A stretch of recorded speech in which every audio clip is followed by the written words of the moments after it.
জীবনে যা করছি তো করছি, এবার মালিকের কাছে বলবো, মালিক এত সব অন্যায় করছি, পাপাচার করছি, তুমি না বলছো তোমার নাম গফফার, আকুলতা আনতা গাফুরুর রাহিম, আপনি না বলছেন আপনি দয়ালু এবং ক্ষমাশীল, তাহলে আপনি না দয়া করলে, আপনি না ক্ষমা করে দিলে আমি কার কাছে যাইব? আমার তো যাওয়ার কোনো জায়গা নাই, একমাত্র একটাই জায়গা, আপনার দরবার। মালিকের দরবারে আপনি চাইবেন, মালিক বলে আমি তাকায় থাকি, তুই কখন আমার দরবারে চাইবি? আমি তাকায় থাকি, তোর সাথে আমার সাথে একটা গ্যাপ হয়ে যায়, ওই গ্যাপটার জন্য পূর্ণ হয়ে যায়। আমি তাকায় থাকি, যখন ফজর হয় আমি ডাকতে থাকি তোকে, তুই নামাজের দিকে আসবি, হাইয়া আলাস সালাহ, হাইয়া আলাল ফালাহ, সফলতার পিছনে আসবি। আমাদের মানুষজন, আমাদের সমাজের মানুষেরা তখনও ঘুমায় থাকে। যখনই জোহরের আজান হয় মালিক বলে তুই নামাজে এসে সেজদা দিবি তো দিবি, কিন্তু আমার সাথে তোর একটা সাক্ষাৎ হবে, তোর অনেকক্ষণ হয়ে গেল তোর সাথে আমার দেখা হয় না, যখন আমার কাছাকাছি আসবে তোকে তো আদর করে বানাইলাম, মোহাব্বত করে বানাইলাম, তুই আমার কাছে আসবি, সাক্ষাৎ করবি, আর আমি মালিকও তোর সাথে সাক্ষাৎ করব। আমি এটাই তো চাই, এর জন্যই তোকে আমি বানাইছি। ওই যখন আল্লাহ মানুষদেরকে বানাইছিলেন, ফেরেশতারা যখন বানাইছিলেন, বানানোর পরে আল্লাহকে জিজ্ঞাসা করলেন, মানুষ বানাইলাম তো কেমন হইল? মালিক বলে আমার মন মতো হয় নাই, নিজের কুদরতি হাতখান লম্বা কইরা দিয়েছেন। আদম আলাইহিস ইসলামের এক কানের লতি হইতে অন্য কানের লতি পর্যন্ত নাকটারে ঢয়লা ঢয়লা আদর কইরা, চুপটারে ঢয়লা ঢয়লা আদর কইরা, ওই কানটারে ঢয়লা ঢয়লা আদর কইরা সুন্দর করে বানায় আবার মালিক ঘোষণা করতেছেন, লাকাদ খালাকনাল ইনসানা ফি আহসানি তাকওয়িম, আমি মানুষ জাতকে সবচেয়ে সুন্দর করে বানাইছি। চিৎকার দিয়ে বলবেন না, আপনি আমি কি খুশি হয় নাই? বলে ওই মুহাম্মদুর রাসূলুল্লাহ সাল্লাল্লাহু আলাইহি ওয়াসাল্লামের উপর এই কোরআন কালামে পাক আল্লাহ নাজিল করেছেন। বলে মুহাম্মদুর রাসূলুল্লাহ সাল্লাল্লাহু আলাইহি ওয়াসাল্লাম তিনি কেমন ছিলেন, ওনার সিরাত কেমন ছিল? বলে উনি কেমন ছিলেন, ওনার পোশাক আশাক কেমন ছিল?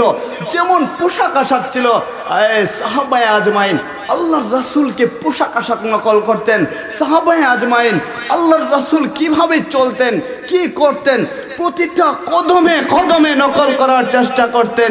এই সুরতকে নকল করা, আপনি আল্লাহর রাসূলের সিরত আপনার জীবনের সাথে সেট আপ করে দেওয়া যদি আপনি করতে পারেন, যদি আপনি সাজায় নিতে পারেন, ওই কবরে যেদিন আপনি আমি সকলেই চলে যাব, যখন মুনকার নাকির আসবে, মার রব্বুকা, তোর রবকে, ওমা দীনুকা, তোমার ধর্ম কি, ওমান হাযার রাজুলুল্লাযী ফি বয়সা মিনকুম, আল্লাহর রাসূল সাল্লাল্লাহু আলাইহি ওয়াসাল্লামের ছবি দেখায় যখন বলবে ইনিকে ইনাকে চিননি, তখন যদি আপনি আমি জবাব না দিতে পারি, ওই জাহান্নামকে আমাদের কবরের সাথে সম্পৃক্ত করে দেওয়া হবে।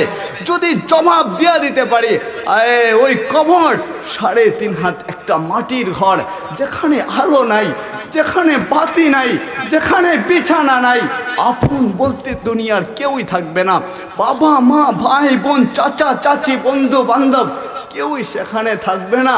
বলে অপরিচিত একটা জায়গা, আদরের সন্তানকে আলাদা রেখা থাকতে মনে চায় না, আদরের মা জননীকে আলাদা রেখা থাকতে মনে চায় না, কিন্তু মরে যাওয়ার পরে তো ঠিকই ওই কবরে চলে যাব, ওই অন্ধকার ঘরে চলে যাব। রাতে যখন একা ঘুমাই, যদি একটা বিছানায় একা একটা রুমে আপনি থাকেন, দরজা জানালা যদি বন্ধ করে দেন, বলে দরজা জানালা যখন বন্ধ হয়ে যায়, লাইটটা যখন অফ হয়ে যায়, দুই চোখটা দিয়ে যখন আপনি তাকাবেন, ভয় হয় মনের ভিতরে, না জানি মালাকুল মউত আজরাইল কখন চলে আসে, রূহটাকে আমার বের করে নেয়। মালিক চিৎকার দেয়া বলে, ওই কবরে যাওয়ার আগে আগে যদি তুমি আল্লাহর রাসূলের সাথে, এই কোরআনে কালামে পাকের সাথে, আল্লাহর সাথে সম্পর্ক ঘনিষ্ঠ কইরা নিতে পারো, তাই যে তোমার জন্যই মালিক ঘোষণা করছে, উলাইকা আলা হুদাম মির রাব্বিহিম ওয়া উলাইকা হুমুল মুফলিহুন। আল্লাহ সফল কাম আমাদেরকে বানায় দিবে। তো আপনি আমি চাই কি চাই না যে সফল কাম হব? চাই কি চাই না? চিৎকার দিয়ে বলেন না। ওই মালিকের দরবারে যে সফল কাম হয়ে যাবে, মালিকের ইশারা অনুযায়ী যার নামটা সফল কামদের খাতার লিস্টে উঠানো হবে, তার দুনিয়ায় আর কি চাই? বলে আমি তো দুনিয়ায় গরিব হলাম। মালিক বলে তোকে আমি ভালো পছন্দ করি, অনেক পছন্দ করি, কারণ গরিব বড় লোকদের ধনীদের 500 বছর আগে আল্লাহ তাদেরকে জান্নাতে পৌঁছাবে। আপনি অভাবী, আপনি মালিকের দরবারে বলেন না, রাতের বেলায় তাহাজ্জুদের নামাজ পড়েন না, আরে লুকায়া লুকায়া পড়েন, কাউকে দেখানোর প্রয়োজন নাই। আপনি লুকায়া গোপনে যখন মালিকের কাছে নিজেকে সুপর্দ করে দেবেন, ইশারা দিয়া দেখাইবেন, আঙ্গুল দিয়া দেখাইবেন, বলবেন যে মালিক দেখেন না আমার একটা রোগ হয়েছে, ডাক্তার বলে লক্ষ লক্ষ টাকার প্রয়োজন, পাবো কোথায়? তুমি না শেফা দিলে কে আমাকে শেফা দান করবে? যদি আপনি লুকায়া লুকায়া গোপনে গোপনে মালিকরে বলেন মালিক আমার অনেক টাকা ঋণ হয়ে গেছে, আপনি তো দেখতেছেন আমার পেরেশানি, মালিক বলে আমি তো চাই তুই আমার কাছে বলবে, কেননা আমি ছাড়া তোর বলার কোনো জায়গা নাই, তোর একটাই জায়গা আছে সেটা হচ্ছে আমি। কারণ মালিক রে যে যতটুকু মনে করে মালিক তার বেলায় ততটুকুই হয়ে থাকে।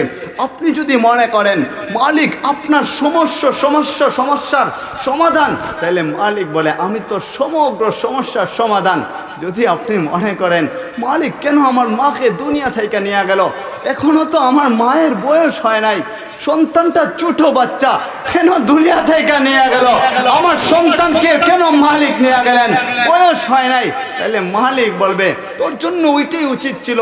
আর যদি বলেন মালিক আমার মাকে নিয়ে গেছেন, আপনার ইচ্ছা হয়েছে, ইরাদা করছেন, আপনার ইচ্ছা সর্বোচ্চম ইচ্ছা, আপনার সিদ্ধান্ত সর্বোচ্চম সিদ্ধান্ত, তখন মালিক বলবে তুই আমার বান্দা হইয়া তোকে এত কষ্ট দিলাম, তবু তুই আমার কাছে আসলি, আয় না আমি তোর নামে ওই জান্নাতটা লেখা দিছি, তুই মরতে দেরি হবে, ওই হুররা তোকে নিয়ে টানাটানি করতে দেরি করবে না। আল্লাহ তাকায় তাকে বান্দা কখন তার দিকে ডাকবে, তার দিকে কখন ফিরে আসবে।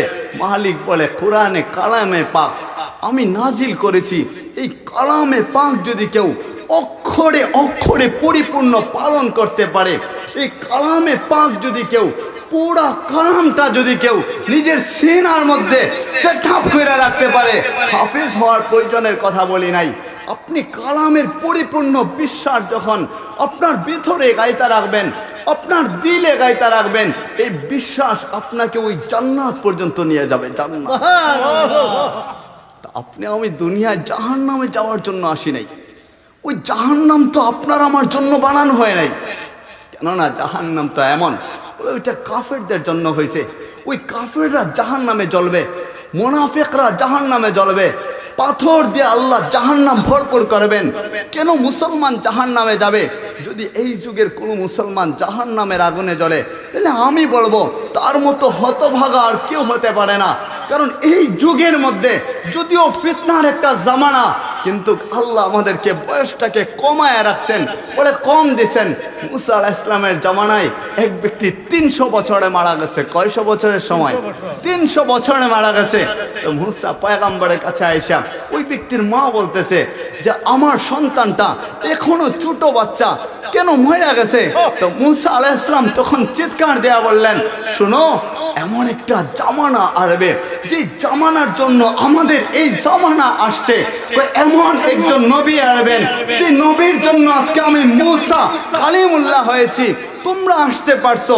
বলে কোন জামানার কথা বলেন? বলে শেষ জামানার কথা বলি। বলে কোন নবীর কথা বলেন? বলে ওই নবীর কথা বলি যে জান্নাতের 8টা দরজার মধ্যে প্রত্যেকটা দরজার উপরে যার নাম লেখা আছে। বলে কি লেখা আছে সেখানে? লা ইলাহা ইল্লাল্লাহ। মুসা কালিমুল্লাহ তো লেখা না, লা ইলাহা ইল্লাল্লাহ। ঈসা রূহুল্লাহ তো লেখা না, লা ইলাহা ইল্লাল্লাহ। ইব্রাহিম খলিলুল্লাহ তো সেখানে লেখা না, লা ইলাহা ইল্লাল্লাহ। নূহুন নাজিহুল্লাহ তো সেখানে লেখা না, লা ইলাহা ইল্লাল্লাহ। আদম সফিউল্লাহ তো সেখানে লেখা না। বলে কি লেখা সেখানে? বলে এমন এক কালেমা লেখা যে কালেমার উপর যদি কেউ বিশ্বাস স্থাপন করে আল্লাহ সরাসরি তার হয়ে যায়। বলে কোন কালেমা বলেন তাড়াতাড়ি, দেখি আমরাও ট্রাই করতে পারি কিনা। বলে এটা তো এমন কালেমা, সর্বশ্রেষ্ঠ কালেমা, সর্বনবীদের উপর যত কালেমা হয়েছে সবচেয়ে শ্রেষ্ঠ কালেমা লা ইলাহা ইল্লাল্লাহু মুহাম্মাদুর রাসূলুল্লাহ। চিৎকার দিয়ে বলুন না সাল্লাল্লাহু আলাইহি ওয়াসাল্লাম।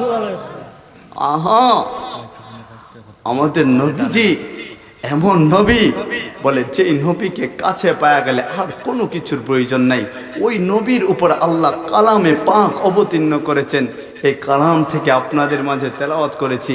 ওয়াইদ ক্বালা মূসা লিকাওমিহি, যখন মূসা আলাইহিস সালাম নিজের কওমদের উদ্দেশ্যে বলেছিলেন ইন্নাল্লাহা ইয়া'মুরুকুম, নিশ্চয়ই ওই রব্বে কাবা তোমাদের উপর আদেশ করেছেন আন তাযবাহু, যেন তোমরা জবাই করতে পারো, বাকরা গরু, তোমরা গরু জবাই করার জন্য আল্লাহ আমাকে বলছেন যেন তোমাদেরকে আমি বলি, তোমাদেরকে মালিক নির্দেশ করছেন। তখন মূসা আলাইহিস সালামের জামানার ওই লোকেরা, বনি ইসরায়েলেরা, ওরা কারা জানেননি? বলে এখনকার জায়েদার বাহিনীরা, এখনকার দখলদার বাহিনীরা, যারা আমাদের বাইতুল মুকাদ্দাসের আশপাশের মুসলমানদেরকে প্রতিনিয়ত নির্যাতন করতে যাচ্ছে, যারা আমাদের মুসলমান ভাইদেরকে ওই ফজরের নামাজ পড়তে দেয় না, জোহরের নামাজ পড়তে দেয় না, আসরের নামাজ পড়তে দেয় না, ওরাই ছিল বনি ইসরাইল। বনি ইসরাইলরা তখন চিৎকার দিয়ে বলছিল ক্বালা আতাত্তাখিযুনা হুজুয়া, আপনি কি আমাদের সাথে ঠাট্টা করেন? মূসা আলাইহিস সালাম তখন বললেন ক্বালা আউযু বিল্লাহি আন আকুনা মিনাল জাহিলিন, আল্লাহর কাছে আমি আশ্রয় প্রার্থনা করছি যেন আমি জাহিলদের অন্তর্ভুক্ত হয় না। এখানে আয়াতটা ভেঙে ভেঙে বলার উদ্দেশ্য এটাই যে মালিক এখানে বলতেছেন মূসা আলাইহিস সালামের জামানার একটা ঘটনা নিয়ে সূরাতুল বাকারা অবতীর্ণ করছেন।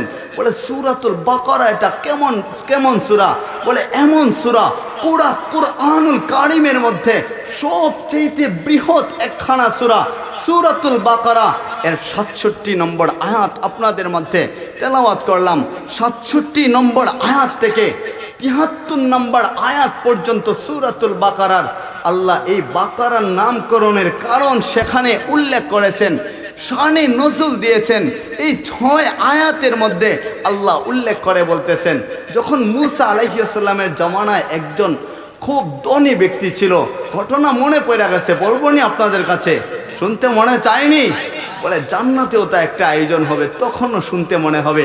আজকে আপনি আমি কয়জন বসে আছি, জান্নাতে যখন আলোচনা হবে, আমার আপনার নবী যখন ওই জান্নাতে সূরা ইয়াসিন তেলাওয়াত করতে শুরু করবেন, প্রত্যেকটা মুসলমান চিৎকার দিয়ে বলতে থাকবে ও রব্বে কাবা। আমার নবীর কণ্ঠ এত মধুর, এত মধুর, যেখানে দাউদ আলাইহিস সালামের কণ্ঠ খাবে না, যেখানে হুরদের কণ্ঠ খাবে না, এত মধুর কণ্ঠ আল্লাহ বানাইবেন।